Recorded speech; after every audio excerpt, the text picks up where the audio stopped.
Music for me is part of me. It makes me feel alive. If I'm feeling unhappy, depressed, anxious, music can lift me out of that.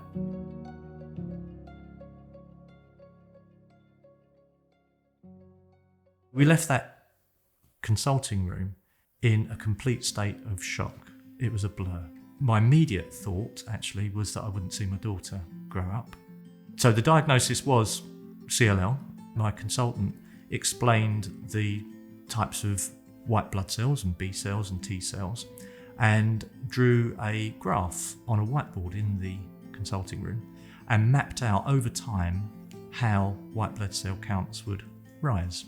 And actually, he got over time to about 5 years and said at this point, your B cells will crowd out all other cells in your bone marrow and potentially you will die.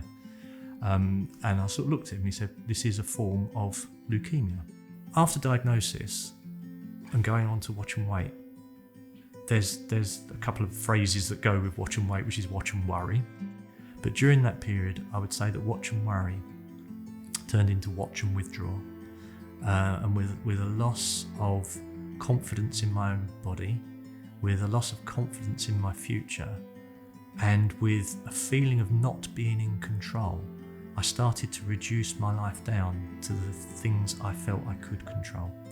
And I'd found that in the build-up, about 2 weeks before the consultation, my anxiety would rise considerably. And I'd worry that this consultation is going to be the one where all the results are terrible and that's when treatment's going to start.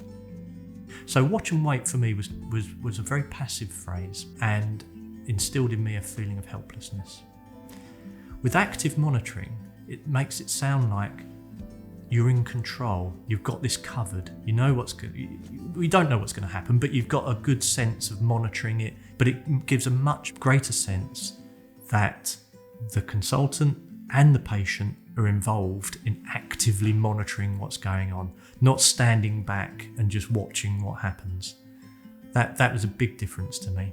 So in that period of the first 7 or 8 years, I went through a period of watch and worry, watch and withdraw, high anxiety and depression. So in terms of a resource that I could be given, one was that we understand what CLL is. So I was doing lots of research about what CLL is and the cell biology and the markers on the cell and all of that stuff. I wanted to know that research was going on that was progressing our understanding and that new treatments were being explored. The third option was those patient stories, hearing people like me or a bit like me who were going through similar situations. And as my world narrowed, as I tried to control everything, the deep connections that I made with the people closest to me became more and more important. The other element, I think, is finding something that connects with you personally, whatever it might be. It might be music for me, it might be art, it might be a walk in nature.